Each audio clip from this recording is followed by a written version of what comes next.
चलिए हम लोग स्टार्ट करते हैं दोबारा से। स्थान समानता मैंने आपको बता दिया था पिछले लेक्चर में। अब मैं आपको स्थान समानता के बाद क्रियात्मक समूह समानता और मध्यावधि समानता और उसके आगे बताता हूँ। तो थर्ड नंबर पर हमारा आता है क्रियात्मक समूह समव्यय। इंग्लिश में हम बोल सकते हैं फंक्शनल ग्रुप आइसोमर्स का क्या मीनिंग है? क्रियात्मक समानता से मीनिंग है कि वे कार्बनिक यौगिक जिनका अणु समान होता है लेकिन क्रियात्मक समूह के परिवर्तन के कारण जो समाधि प्राप्त होते हैं उन्हें हम लोग क्रियात्मक समूह समाधि कहते हैं। जैसे मैंने यहाँ पे एग्जाम्पल लिखा हुआ है CH3CH2OH और दूसरा एग्जाम्पल मेरे पास है CH3OCH3। इन दोनों का अणु सूत्र निकालें तो क्या होगा? C2H6O, C2H6O, C2H6O। इन दोनों के अणु सूत्र समान है लेकिन संरचना सूत्र कैसे अलग अलग है। किस कारण से? क्रियात्मक समूह अलग अलग, या OH है एल्कोहल, या O है ईथर। इसका आईपीसी नेम लिखते हैं तो क्या आएगा? इथेनॉल। और इसका नाम लिखते हो डाई मिथाइल ईथर। तो इनको हम क्या बोले? क्रियात्मक समूह। तो जब आप परिभाषा लिखेंगे तो लिखेंगे वे कार्बनिक यौगिक जिनके अणु सूत्र समान होते हैं लेकिन क्रियात्मक समूह अलग अलग होने के कारण, मतलब डिफरेंट फंक्शनल ग्रुप है होने के कारण जो समावयवी प्राप्त होंगे उन्हें क्रियात्मक समूह समावयवी कहेंगे और इस समावयवता को क्रियात्मक समूह समावयवता कहते हैं। बहुत अच्छा एग्जाम्पल है नेचर का ये ग्लूकोज और फ्रक्टोज। ग्लूकोज और फ्रक्टोज के दोनों के अणु सूत्र समान होते हैं C6H12O6 दोनों के, लेकिन ग्लूकोज में एल्डिहाइड समूह होता है इसलिए उसे एल्डोहेक्सोज कहते हैं और फ्रक्टोज में कीटोन समूह होता है इसलिए उसे कीटोहेक्सोज कहते हैं। दोनों ही किसके एग्जाम्पल हो जाएंगे? फंक्शनल ग्रुप आइसोमेरेज क्रियात्मक समूह समूह। थोड़ा सा टफ सा लगेगा आपको उसका स्ट्रक्चर, लेकिन बहुत अच्छा एग्जाम्पल है नेचर का। जब आप देखेंगे आपके पास ग्लूकोज और दूसरा स्ट्रक्चर मैंने आपको ड्रॉ किया है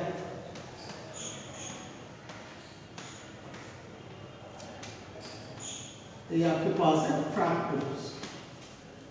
इसे बोलते हैं ग्लूकोज और इसे हम बोलते हैं फ्रक्टोज।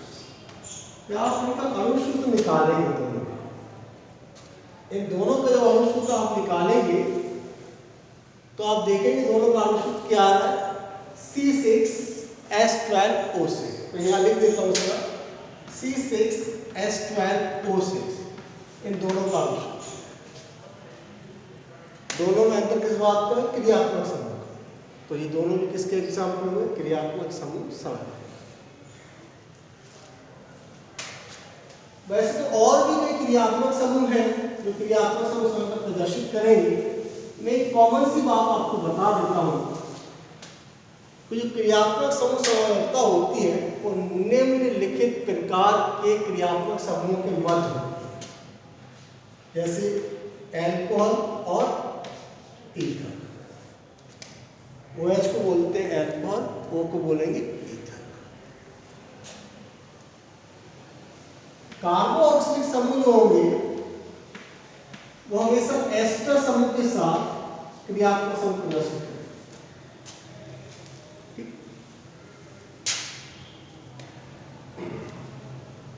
आपके पास एल्डिहाइड है तो कीटोन के साथ करेगा, साइनाइड है तो आइसोसाइनाइड के साथ करेगा, नाइट्रो है तो वो नाइट्राइड के साथ करेगा। इसी प्रकार और भी कई क्रियात्मक समूह हैं जो क्रियात्मक समूह समानता प्रदर्शित करेंगे। चलिए नेक्स्ट है आपके पास मध्यवर्त समानता। नेक्स्ट आपके पास है चौथे नंबर पे मध्यवर्त समावर्त मेटामेरिज्म।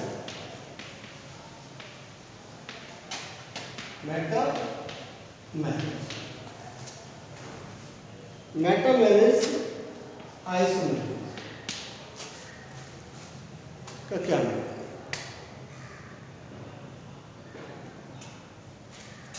मध्यवर्त समानता में क्या होता है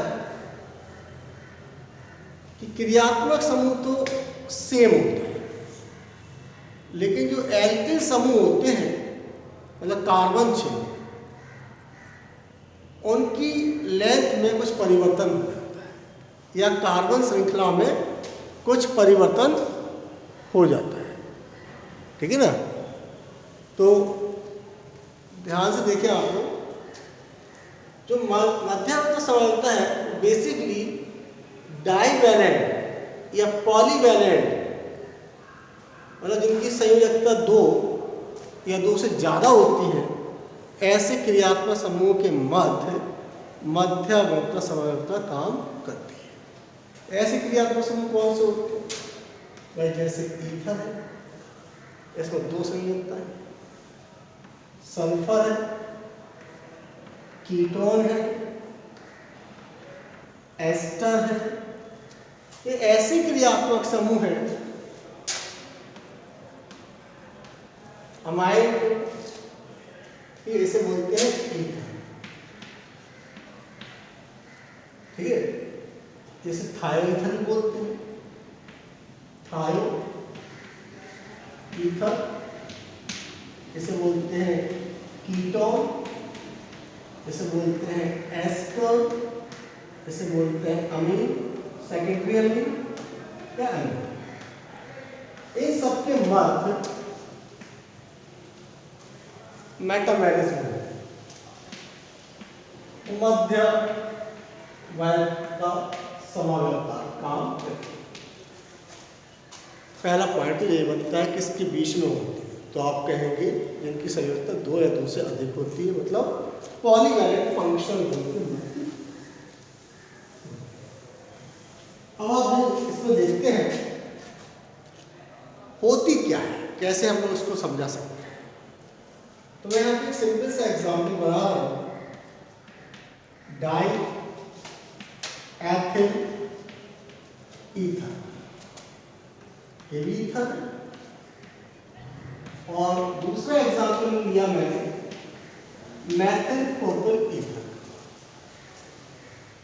दोनों में जो क्रियात्मक समूह है वो समान है, लेकिन कार्बन चेन यहाँ पे 2 की है, यहाँ पे भी 2 की है, यहाँ पे कार्बन चेन 3 की है और यहाँ पे 1 की है। तो आप क्या देख रहे हैं? क्रियात्मक समूह की पोजीशन सेम है, लेकिन उसके चारों तरफ जुड़ी हुई, दोनों तरफ जुड़ी क्रिया जो कार्बन चेन है उसमें परिवर्तन है। तो हम लोग कह सकते हैं वे कार्बनिक यौगिक जिनका अणु सूत्र समान होता है, C4H10O है, लेकिन संरचना सूत्र जिसमें क्रियात्मक समूह सेम है, कार्बन की श्रृंखला में परिवर्तन के कारण जो समवायी प्राप्त होते हैं उसे मध्यवर्ती समवायी कहते हैं। अगर मैं इसका आयोपिस नेम लिखूं तो इसका आयोपिस नेम है 1-एथॉक्सी ईथेन। और इसका अगर आईपीसी नेम लिखूं तो होगा 1-मेथॉक्सी प्रोपेन। क्लियर? तो ये मध्यावता समानता प्रदर्शित कर रहा है और इसका बेस्ट एग्जाम्पल, ठीक है ना। इतना आप लोग कर लीजिए। मैं एक और बता देता हूँ, रिंग चेन समानता।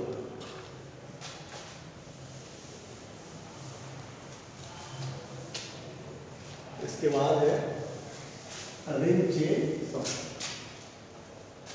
पांचवा आपके पास है रिंग चेन समानता। इसका सिंपल सा मीनिंग है कि यह समाव्यवस्था खुली श्रृंखला वाले तथा बंद श्रृंखला वाले हाइड्रोकार्बन के मध्य होती है। जैसे मैंने लिखा, ये आपके पास है 1B, एक खुली श्रृंखला है, नाम है 1B। मैंने इसे क्लोज सिस्टम में कर दिया, एक स्ट्रक्चर बनाया, इसका आईपीसी नेम है साइक्लोब्यूटेन।